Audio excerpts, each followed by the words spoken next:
Hola a todos, soy Fer. Sean bienvenidos al canal Transvaloración del Pensamiento. ¿Han buscado en alguna ocasión tranquilidad en su mente? Bueno, pues esta cuestión fue abordada por un filósofo griego llamado Epicuro.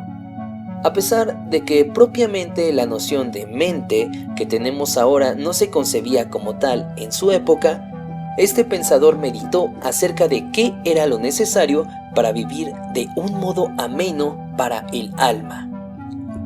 En ese sentido, podríamos decir que lo que Epicuro entendía por alma era lo que hoy día concebimos como mente. Por otro lado, Epicuro optó por el placer como medio para alcanzar una plenitud mental, aunque cabe advertir que no debe entenderse el placer como se concibe ahora, es decir, como la explotación de vicios de manera desmesurada. Y cabe señalar que, de hecho, aquellos que no entendieron la doctrina de Epicuro la interpretaron así, cosa que a él no agradó. Antes de todo, vale la pena comentar que Epicuro consideraba que todo se componía de átomos y vacío, agregando también que no concebía el átomo como se concibe en la ciencia actualmente, sino como la palabra griega lo define, átomon. El prefijo a significa sin y tomon puede traducirse como división, es decir, el conjunto de la palabra dice sin división o lo indivisible. Claro que menciono el sentido griego de la palabra porque en el aspecto científico actualmente ya se ha demostrado que el átomo puede dividirse. Así pues, Epicuro se refería a los átomos como partes materiales pequeñas e indivisibles que componen la materia. Incluso consideraba que el alma estaba compuesta por materia. En consecuencia, a su consideración, el alma era material. Epicuro sostenía que existen ciertos pensamientos que no permiten al individuo estar en un estado de calma consigo mismo. Esto es, lleno de turbaciones mentales, cuestiones que no permitían estar al alma tranquila, algo así como un aturdimiento cognitivo. Es a partir de esto que Epicuro considera que ni las personas jóvenes deben restringirse de filosofar, ni menos aquellos de edad avanzada, ya que, a su parecer, sirve para mantener sana el alma y asimismo filosofar en la vida puede conducir a una vida feliz. Sostenía pues que había creencias en las almas de los individuos que imposibilitaban una calma.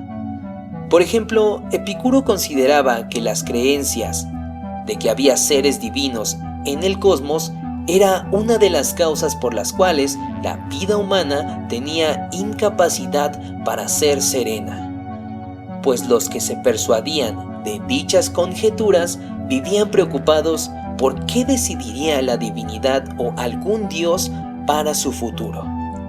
Sin embargo, considera que los dioses no son como los cree la mayoría de personas, pues dice que estas son suposiciones que se han formulado para escapar del miedo al destino, que a un Dios no le preocupan las cuestiones humanas porque Él está ocupado en cuestiones divinas y no al pendiente de las cosas mortales. Otra de las cuestiones que a Epicuro le interesó bastante era la de la pérdida de la conciencia acerca de qué habrá después de esta vida. En ese sentido, parte de su filosofía busca eliminar la angustia humana sobre ese aspecto. Consideraba que no existía una vida más allá la cual esperar. Por lo tanto, no había que preocuparse de lo que había después de la vida, y que toda creencia de un sistema de premios y castigos como recompensa por la vida en la tierra era mera mitología.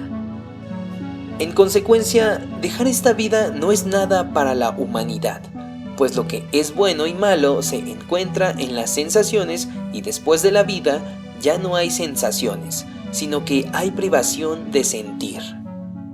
Dice además que son necios aquellos que temen perder su vida, pues no tienen miedo de afrontar la pérdida de su vida como tal, sino que les angustia esperar esa pérdida.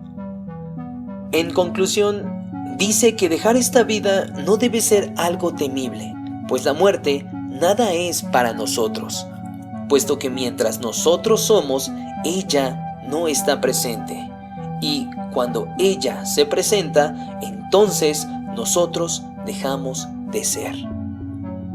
Esto nos conduce al siguiente pensamiento que lleva a los individuos a no estar en calma: el temor a la finitud, a la mortalidad. A esto considera que no debemos anhelar más de lo que tenemos. En esa medida, no es necesario ser inmortal para la humanidad, ni tenemos necesidad de tiempo infinito. Que a pesar de que seamos simples mortales, no hay que desdeñar la vida. Considera que el sabio ni rehúsa la vida ni teme el no vivir, ya que es el que tiene el control sobre sí mismo mientras vive, puesto que no le abruma el vivir ni considera que sea algún mal el no vivir. De aquí que Epicuro parte de una idea central: el placer es el principio para poder vivir con calma. Inquiere que ningún placer es un mal por sí mismo, pero las causas de algunos placeres acarrean muchas más molestias que placeres, y por ello no deben ser aceptados. En consecuencia, Epicuro es un filósofo que buscaba la paz mental. Así pues, el intento fundamental de Epicuro consistió en mostrar cómo se puede alcanzar tal estado por medio del placer. Entre otras cosas, se dice que le interesó la filosofía desde muy joven, a partir de los 12 años, y afirmaba con frecuencia que la filosofía carece de valor si no ayuda a los hombres a alcanzar la paz.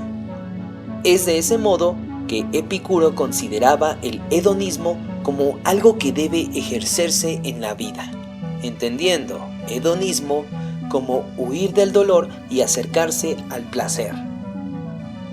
Pero cabe aclarar que el placer era para él, por así decirlo, un estado de paz corporal y también una calma en el alma, es decir, un estado de paz mental, mas no un vicio compulsivo.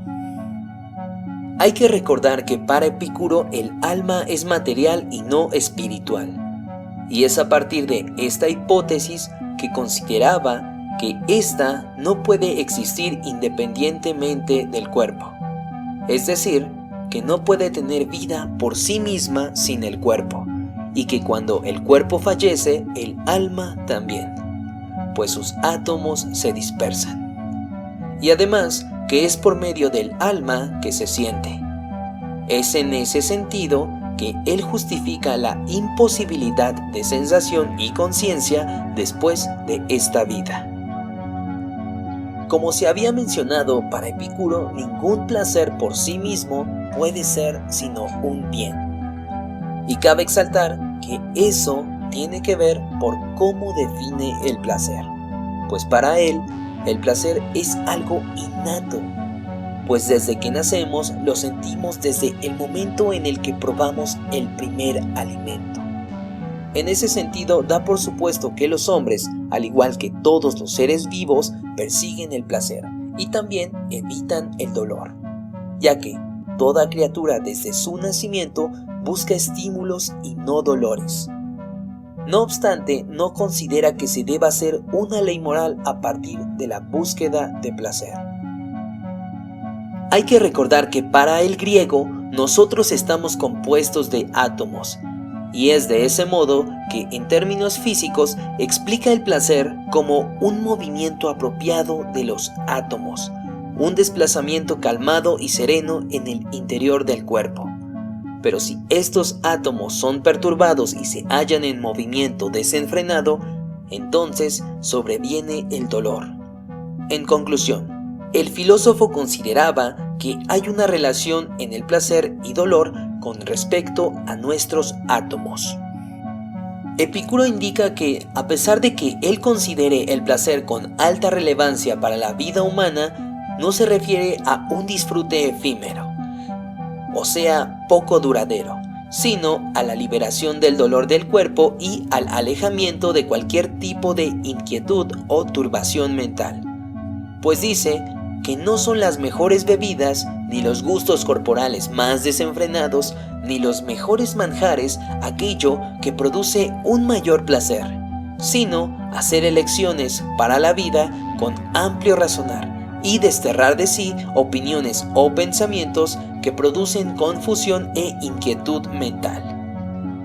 No quiere decir que esas actividades no produzcan placer, sino que el fin último que se debe buscar en la vida no debe ser una exageración de placeres para sí, ya que antes está la tranquilidad mental. Afirma también que el placer no puede acrecentarse más allá de un cierto límite. De lo contrario, podría convertirse en una inquietud mental, y hay que recordar que es lo que se quiere evitar. En esa medida, evita los excesos, pues considera que estos nos alejan de la paz mental y eso es aquello que debe permanecer mientras se vive. De ese modo, no acepta que debamos escoger todo tipo de placer, pues en ocasiones se tienen que pasar por alto placeres que podrían causarnos un mayor dolor, y eso no puede permitirse, ya que sería contradictorio respecto a sus fines. Dicho de otro modo, no considera que el placer sea prudente en exceso porque eso produciría un desequilibrio en la paz del alma. Acepta pues el placer solo en la medida que aleja del dolor y produce calma interna, no en el exceso, donde turba la mente. Es así porque para Epicuro el placer y el dolor son contradictorios. No puede haber uno y el otro en un mismo tiempo, ni un punto intermedio entre ambos donde se sienta poco placer y algo de dolor. En ese sentido hay que calcular con prudencia si un placer puede producirnos desventajas o inquietudes al llevarse a cabo. Curiosamente, Epicuro aboga por la vida sencilla. Lo menciono así porque pareciera que alguien que defiende el placer no escogería esto, pero ya lo aclaré. Y como pequeño recordatorio cabe mencionar que este filósofo no entiende el placer como vicios excesivos, sino como calma mental. Entre otras cosas, inquiere que nosotros mismos nos provocamos dolor innecesario, debido a deseos de manera desproporcionada.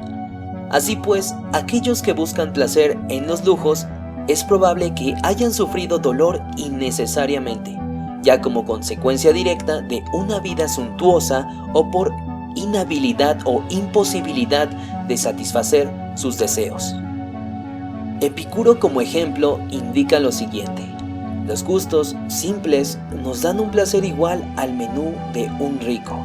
El pan y el agua proporcionan el más alto placer cuando alguien que los necesita se los proporciona. Y así el acostumbrarse a una dieta sencilla y nada dispendiosa contribuye a una perfecta salud y nos dispone mejor para arrimarnos a los lujos de vez en cuando y nos prepara para enfrentar el cambio sin temor. Es así que considera a la moderación como necesaria debido a la paz mental que proporciona, ya que es un medio para alcanzar el mayor placer, pues nos habilita para dejar de lado aquellos placeres que implican un mayor dolor.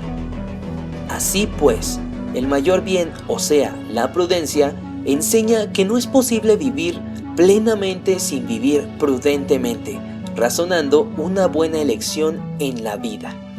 A su parecer, el fin de la vida no es vivir con turbaciones mentales, con inquietudes. El fin no es vivir con miedo.